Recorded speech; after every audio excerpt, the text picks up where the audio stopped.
देखिए, आप में से बहुत सारे लोग गेट 2025 को टारगेट कर रहे हो, और बहुत सारे लोग मुझसे पूछते हो सर गेट 2025 में अभी कितना टाइम बचा हुआ है, रियलिस्टिकली हम कितना टाइम मान के चलें, क्या हमारे पास टाइम सफिशिएंट है भी या नहीं है, या अभी हम गेट 2025 के लिए लेट हो चुके हैं। देखिए, एक ज़माना वो भी था जब लोग जून जुलाई में जाके तैयारी स्टार्ट करते थे। जून वगैरह में उनका फाइनल ईयर ख़त्म होता था, फिर वो जाते थे दिल्ली वगैरह में ऑफलाइन सेंटर्स ज्वाइन करते थे, तो उनकी प्रॉपर जुलाई वगैरह से क्लासेस स्टार्ट होती थी। मैं खुद जब ऑफलाइन में पढ़ाता था तो नया बैच जो बनता था वो जुलाई से बनता था, और उसको हम लोग दिसंबर तक फिनिश कर देते थे। एक टाइम वो भी था। बट आज के टाइम पे क्योंकि इन्फॉर्मेशन सबके पास अवेलेबल है, कंटेंट हर जगह पे अवेलेबल है, तो कंपटीशन ड्रास्टिकली बढ़ गया। इस वजह से बोला जाता है कि आप जल्दी स्टार्ट लो, सो दैट आप जल्दी अपने सिलेबस को फिनिश कर पाओ, जल्दी पीवाईक्यूज लगा पाओ, जो मिस्टेक्स आपसे होनी वो आप जल्दी कर पाओ, सो दैट आपकी प्रिपरेशन थोड़ा सा जल्दी कंप्लीट हो जाए, बाकी लोगों से आप आगे निकल पाओ। तो इसी वजह से ये सवाल पूछा जाता है कि मैं कितना लेट हो गया हूँ। अभी जैसे आप देखोगे तो जनवरी फरवरी मार्च अप्रैल निकल चुका है। अब मई ऑनवर्ड्स अगर हम लोग कैलकुलेट करना स्टार्ट करें तो सब लोगों की अलग अलग राय होती है। कुछ लोगों का ये कहना होता है कि सर हमारे पास टोटल 9 मंथ्स के आसपास का टाइम बचा हुआ है। अगर हम ये मान लें कि 31 जनवरी तक हम तैयारी करेंगे, क्योंकि generally first week of Feb में आपका पेपर हो जाएगा, तो अगर आप मई से जोड़ना स्टार्ट करोगे तो 31 जनवरी तक आपके पास टोटल 9 मंथ्स बचे हुए होंगे। बहुत सारे लोग बोलते हैं कि सर हम जनवरी वाले मंथ को काउंट ही नहीं करते हैं, डेडलाइन को एक महीना पीछे लेके चलते हैं, तो मान के चलते हैं कि 31 दिसंबर तक का टाइम बचा हुआ है, यानी हमारे पास 8 महीने तक का टाइम बचा हुआ है। देखिए, अगर आप मुझसे पूछोगे तो मेरे हिसाब से मंथ्स में अपने ड्यूरेशन को कैलकुलेट करना कहीं ना कहीं थोड़ा सा मिसलीडिंग होता है।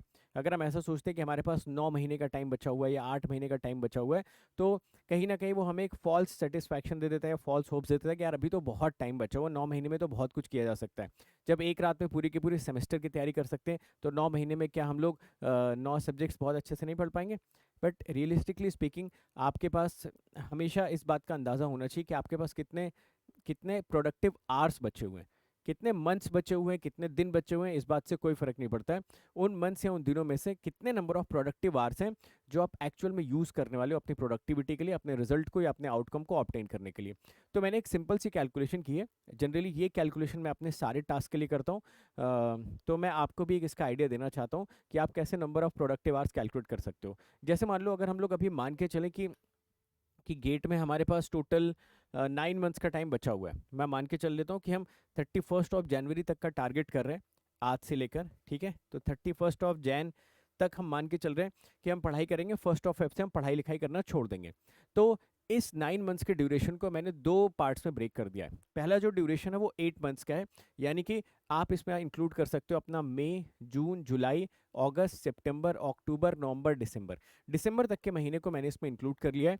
इस दिसंबर तक के महीने को अगर मैं इंक्लूड करूं तो इसमें मुझे टोटल 240 डेज दिख रहे हैं।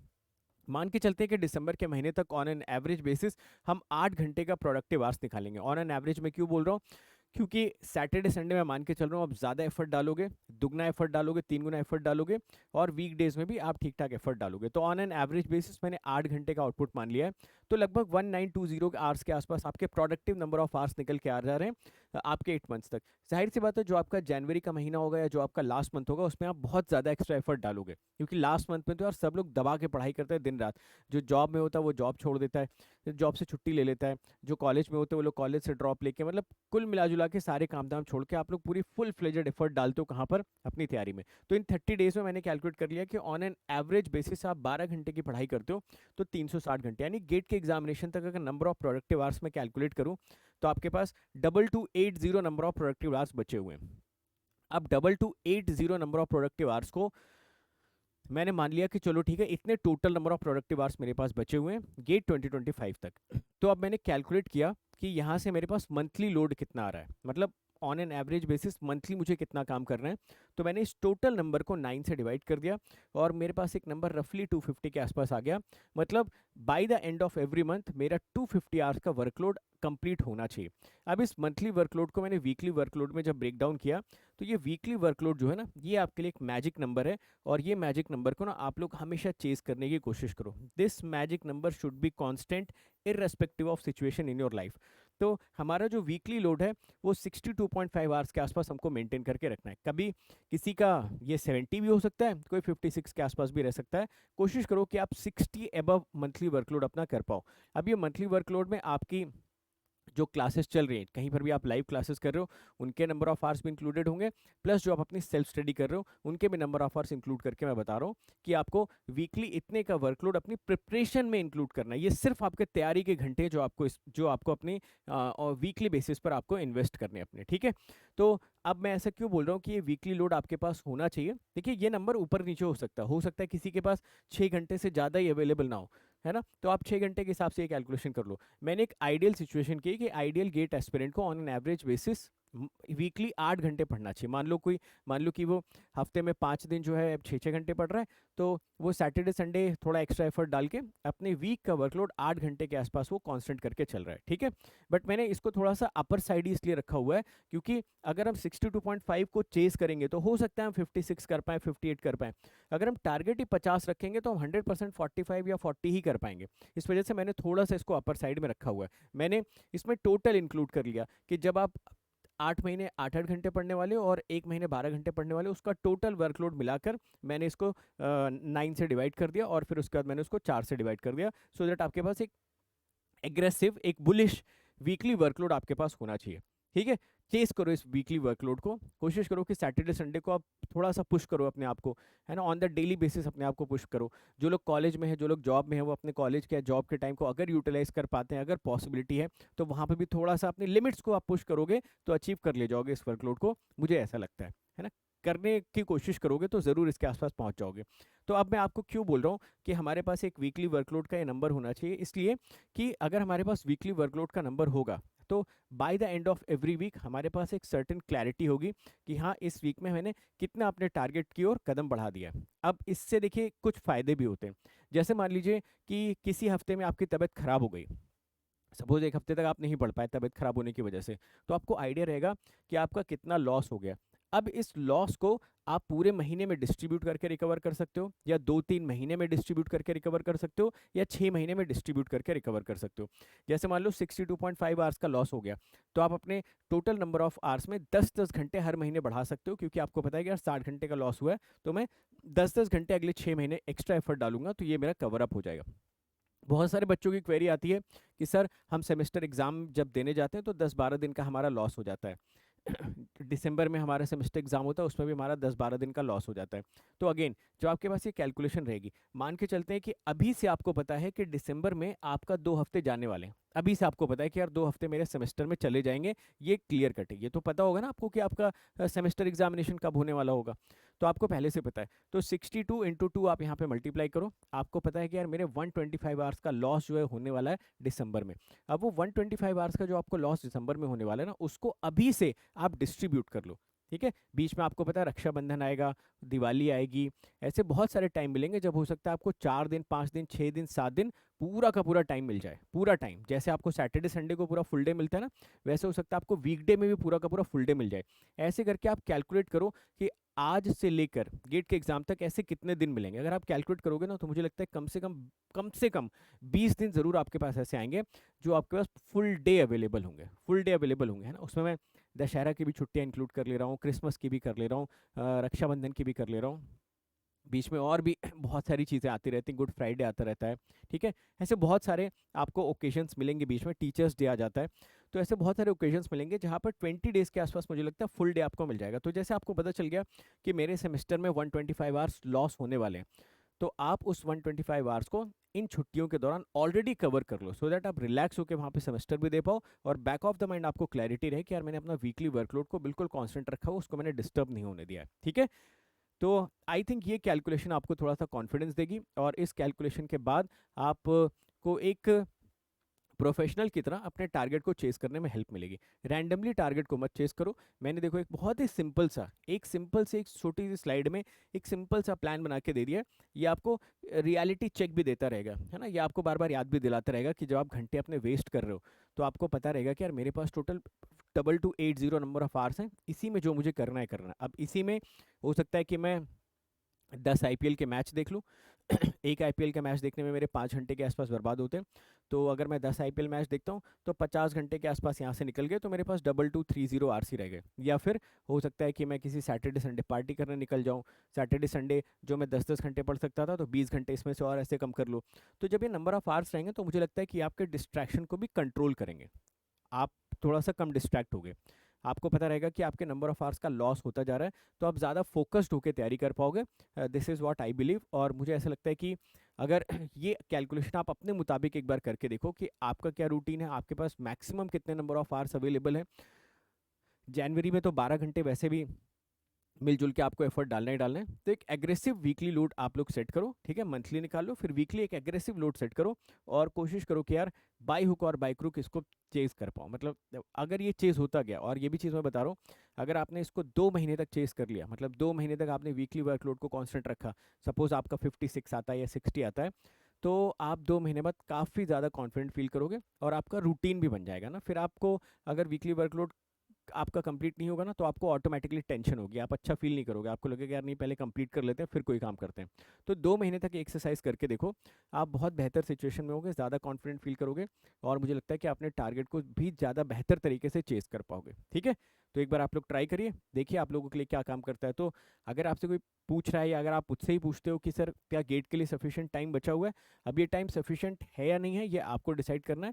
मैंने आपको कैलकुलेशन बता दी है कि इतने नंबर ऑफ आवर्स आपके पास अवेलेबल है। अब इसको अगर अच्छे से यूटिलाइज करोगे तो ऑन एन एवरेज बेसिस 1000 घंटे के आसपास कोचिंग की प्रिपरेशन होती है। जब आप कोचिंग वगैरह कहीं पे भी करते हो, कुछ भी करते हो, तो जो टोटल आपका ड्यूरेशन होता है सिलेबस का, रफली मान के चलो कि वो 1000 से लेके 1100-1200 घंटे के बीच होता है, depending upon branch to branch. जैसे इलेक्ट्रिकल का थोड़ा सा ज़्यादा टाइम लगता है, ईसी में कंपैरेटिवली कम टाइम लगता है, तो भी आपके पास 1000 घंटे आपके सेल्फ स्टडी के लिए बच रहे हैं, है ना। अगर मैं चलो 1200 घंटे भी निकाल देता हूँ इसमें, तब भी करीबन 1000 आवर्स आपके पास सेल्फ स्टडी के लिए, क्वेश्चंस प्रैक्टिस करने के लिए, मॉक टेस्ट लगाने के लिए बच रहे हैं, जो कि यार मुझे लगता है कि सफिशिएंट से भी ज़्यादा सफिशिएंट है, मोर देन सफिशिएंट जो बोलते हैं ना, उससे भी ज़्यादा सफिशिएंट है, अगर कायदे से कोई इस नंबर को चेस करे तो, है ना। अब फिर से वही मुझसे पूछोगे सर ये कर पाना आसान है क्या? आसान तो कुछ भी नहीं है यार, ठीक है, कुछ भी आसान नहीं है। बचपन में जो हमसे ए लिखने को बोला जाता था कॉपी पे, वही कितना मुश्किल लगता था, है ना। मम्मी पापा पकड़ के हाथ से लिखवाते थे, ए लिखो बेटा, तब लिख पाते थे। तो आसान तो कुछ भी नहीं है। और कॉम्पिटिटिव एग्जाम में सिलेक्शन होना, मैंने आपको कल एक डेटा से भी बताया था कि सिलेक्शन होना जो है वो सिर्फ और सिर्फ लक के बेसिस पर नहीं होता वो सिलेक्शन, उसके लिए आपको कैलकुलेशन करनी पड़ती है। आपको पता है 18% लोग कट ऑफ क्लियर कर रहे हैं, पहले तो मैं उस 18% में आऊँ, तो उसके बाद उसके 1/3 में मैं आता हूँ मेहनत करके, उसके बाद मेरे पास ये नंबर ऑफ आवर्स की कैलकुलेशन होनी चाहिए जो मुझे लगातार चेक में रखेगी, सो दैट मैं उन 1/3 स्टूडेंट में हमेशा बना रहा हूँ। फिर उसके बाद लास्ट के 2 मंथ्स में जाके मैं और थोड़ा सा इम्पीटस और थोड़ा सा थ्रस्ट वहाँ पे डालूंगा, सो दैट मैं अंडर 1000 एक बार एंटर कर जाऊँगा। बाकी उसके बाद मेरी किस्मत और गेट का वो दिन डिसाइड करेगा कि अंडर 1000 में मेरी फर्स्ट भी आ सकती है, हो सकता है मेरी 500-400 भी आ जाए, बट 1000 के बाहर मैं कभी नहीं जाऊंगा, ठीक है ना। तो ऐसे थोड़ा कैलकुलेट करके अगर आप तैयारी करोगे, तो मुझे लगता है कि फर्स्ट अटेम्प्ट में आप बहुत अच्छे रिस्पेक्टेबल रैंक लेके आ पाओगे। अंधाधुंध तैयारी करोगे, रैंडमली कुछ भी चेस करने की कोशिश करोगे, तो मतलब जो चीज़ आप एक साल में अचीव कर सकते हो, वही अचीव करने में आपको 2 ढाई साल 3 साल लोगों को लग जाते हैं, क्योंकि उनके पास रियलिस्टिक प्लान्स नहीं होते हैं। तो रियलिस्टिक प्लान बनाइए और उस प्लान पे स्टिक करके रहिए। जब रिजल्ट मिलेगा तो आपको बहुत अच्छा लगेगा कि साल भर आपने मेहनत किया, प्लान किया, सेक्रीफाइस किया और सक्सेसफुल हुए। वही जर्नी फिर आप दूसरे लोगों के साथ शेयर भी करोगे, दूसरे लोगों को बताओगे कि भाई मैंने ऐसे प्लान किया था, आप भी ऐसे करो, आप भी सक्सेसफुल हो सकते हो, ठीक है। चलो, तो ऐसे और भी जो मुझे आइडियाज़ अच्छे लगते हैं या जो मुझे थॉट्स अच्छे लगते हैं, वो मैं वन बाय वन आप लोगों के साथ शेयर ही करता रहूँगा। ओके,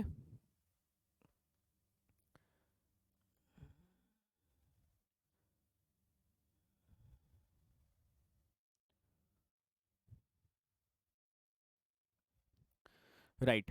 तो वो मैं आप लोगों के साथ over the period of time share करता रहूँगा। बट ये एक बार करो और मुझे कमेंट सेक्शन में बताना कि आपका वीकली लोड कितना है, ये मुझे लिख के बताना। और रियलिस्टिकली आप उसको फॉलो करने के लिए क्या क्या प्लान्स बना रहे हो, क्या क्या चीज़ें आप छोड़ने के लिए तैयार हो, क्या क्या चीज़ें सेक्रीफाइस कर सकते हो, सो दैट ये लोड कांस्टेंट रहे। अभी आपकी ज़िंदगी में सबसे बड़ा मकसद होना चाहिए कि ये नहीं हिलना चाहिए, बाकी कुछ भी हिल जाए, ठीक है। कौन आईपीएल जीत रहा है, कौन हार रहा है, इससे कोई फ़र्क नहीं पड़ना चाहिए, ठीक है। इलेक्शन में कौन सी पार्टी जीत रही, कौन सी नहीं जीत रही, उससे ज़्यादा इंपॉर्टेंट है आपके लिए ये 62.5 आवर्स को कांस्टेंट मेंटेन करके रखना, ठीक है।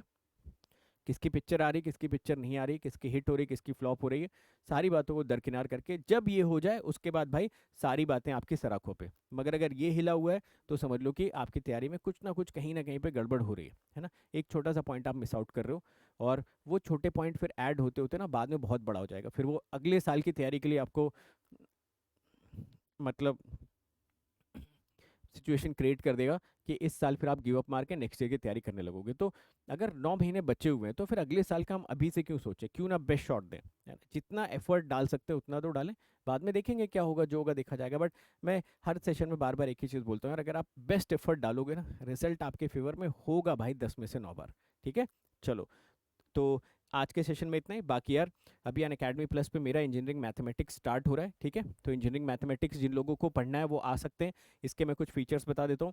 इसमें ना आपको 120 आवर्स का अनमैचेबल कंटेंट मिलेगा, लाइव क्लासेस यहाँ पर होंगी, एक्सक्लूसिव डीपीपीज विद सॉल्यूशन आपको मिलेगा, गेट लेवल के क्विजेस हर संडे में करवाऊंगा, विराट टेस्ट सीरीज में आप लोगों को मिल जाएगी, मैथमेटिक्स की टेक्स्ट बुक मिलेगी, मैथमेटिक्स की वर्कबुक मिलेगी, और लाइव क्लास में मैं आप लोगों के लिए इंस्टेंट डाउट सॉल्विंग करूंगा। अभी अनअकैडमी प्लस पर आप सभी लोगों के लिए 11,999 में, आज लास्ट डेट है, कुछ ही घंटे बचे हुए हैं। अगर आप अनअकैडमी प्लस पर अभी तक नहीं आए हो तो आ सकते हो और 11,999 में ये वाला ऑफर अवेल कर सकते हो। कैसे मिलेगा ये वाला ऑफर आप लोगों को? देखिए, वैसे तो वैसे तो 23,999 आपको दिखाएगा जब भी आप सब्सक्रिप्शन लेने जाओगे, बट जैसे ही आप ये कोड लगाते हो, ये जो 23,999 वाला ऑफर है ये आपको मिल जाएगा 11,999 में। वैसे ही 2 साल का जो सब्सक्रिप्शन है वो आपको 19,999 में मिल जाएगा, ठीक है? तो 1 ईयर का सब्सक्रिप्शन आप लगा ले सकते हो 11,999 में विशाल गेट कोड लगा के, और 2 ईयर का ले सकते हो 19,999 में, again code remains the same. ठीक है। बाकी अभी अनअकैडमी पे जो न्यू बैचेस स्टार्ट हो रहे हैं, मैंने आप लोगों को बता दिया, मैं मैथमेटिक्स स्टार्ट कर रहा हूँ। 2 तरीके के बैचेस अभी अनअकैडमी पे स्टार्ट हो रहे हैं। एक है ड्रॉपर टू टॉपर्स, जो लोग गेट 25 को टारगेट कर रहे हैं, आपकी ब्रांच ईसी है और इलेक्ट्रिकल है, आप 25 को टारगेट करो, ड्रॉपर टू टॉपर्स ज्वाइन कर लो। और अगर आप 26 को टारगेट करो तो आराम बैच ज्वाइन कर सकते हो, both for EC as well as electrical. इन चारों ही बैचेस में मैथमेटिक्स कंबाइंड चलेगा, मैथमेटिक्स आप यहाँ पे आके अटेंड कर सकते हो। इसके अलावा अनअकैडमी में अगर आप ये बैचेस ज्वाइन करते हो तो इन बैचेस के साथ तो आप पढ़ ही सकते हो, बट ऐसा कोई रिस्ट्रिक्शन नहीं है, आप अपनी मर्जी का टीचर भी सेलेक्ट कर सकते हो। सपोज आपको मुझसे पढ़ने में अच्छा लगता है, आप ना मेरे साथ भी पढ़ाई कर सकते हो आके। आप जितने भी अनअकैडमी पर लाइव और रिकॉर्डेड कंटेंट पढ़ा हुआ है वो सारा भी आप एक्सेस कर सकते हो। और एक और बात, ये जो ड्रॉपर टू टॉपर्स बैच था ये आपका आईएन के लिए भी अवेलेबल है, as well as this is available for EC and electrical. फिर इसके अलावा अनअकैडमी पे ना आपको एक आइकॉनिक सब्सक्रिप्शन मिलता है जिसका कि प्राइस है 17,999। आइकॉनिक में आपको प्लस के सारे फीचर्स मिल जाएंगे, बट उसके साथ साथ ये हार्ड कॉपी भी मिल जाएगी इन सारी बुक्स की जो यहाँ पे लिखी गई। तो जो ईसी वाले बच्चे हैं उनको भी इन सारी किताबों की हार्ड कॉपी, इलेक्ट्रिकल वाले को उनके रिस्पेक्टिव ब्रांच की सारी किताबों की हार्ड कॉपी मिल जाएगी। तो एक बहुत अच्छी अपॉर्चुनिटी है अगर आप अनअकैडमी प्लस पे आना चाहते हो, तो आई थिंक बेस्ट टाइम है। आज लास्ट डेट है 30 अप्रैल। आज अगर आप ज्वाइन कर लोगे तो बहुत ही कॉस्ट इफेक्टिव वे में आप अनअकैडमी प्लस पर एंटर कर जाओगे। बाकी जैसा मैंने आप लोगों से बोला भी कि कमेंट सेक्शन में आप लोग मुझे लिख के बताना सभी लोग कि आपका वीकली वर्कलोड कितना आया और उसको चेस करने के लिए आप लोग क्या क्या करने वाले हो। तो मेरे 3 सेशंस आप लोग ज़रूर देख लेना। एक सेशन मैंने बताया था कि this habit made me competitive examination killer, video section में ही पड़ा हुआ है, उस पर आप जाके देखना। एक वीडियो मैंने अभी कल बनाया था जिसमें मैंने आप लोगों को बताया था कि गेट में रियलिस्टिकली कंपटीशन कितना है, कितने % लोग एक्चुअल में क्वालिफाई करते हैं, बाकी लोग तो सिर्फ भीड़ का हिस्सा, वो हमारा एक्चुअल कॉम्पिटिशन नहीं है। जो लोग भी सीरियसली गेट की तैयारी करते हैं उनकी मैं बात कर रहा हूँ। और तीसरा आज का वीडियो ये आपको एक थोड़ा सा अंडर प्रेशर रख के रियलिटी चेक देके गेट की तैयारी करवा देगा। जैसे मैंने आपको बताया ना कि कोई भी चीज़ खासकर पढ़ाई लिखाई तभी होती है ना जब किसी का हमारे ऊपर प्रेशर होता है ना, जब कोई डिसिप्लिन बना के रखता है।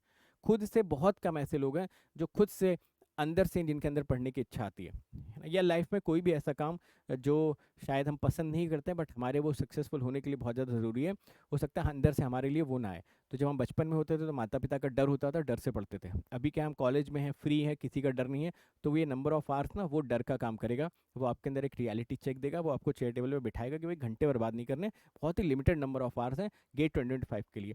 यूँ आपका गेट 2025 आ जाएगा, आपको पता भी नहीं चलेगा। ये जो आपको लग रहा है ना 8-9 महीने बचे हुए हैं, आपको पता भी नहीं चलेगा कि कब दिसंबर आ जाएगा और कब 1 महीना रह जाएगा। तो अभी से आप लोग एक इनिशिएटिव ले लो और एफर्ट आप लोग थोड़ा थोड़ा डालना स्टार्ट करो, ठीक है?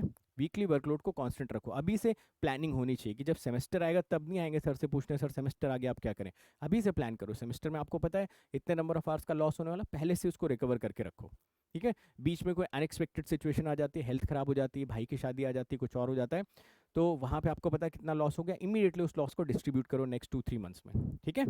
चलो, ऑल द बेस्ट एवरीवन। अच्छे से तैयारी करो। और आप लोगों के लिए ऐसे गाइडेंस सेशन मैं लेके आता रहूँगा। बाकी आज लास्ट डेट है, प्लस पे आके सिस्टमेटिकली तैयारी जिसको करना है वो आज ही ज्वाइन कर लो, सो दैट हम लोग मैथमेटिक्स ऑनवर्ड्स साथ में तैयारी स्टार्ट कर पाए। All the best everyone, see you.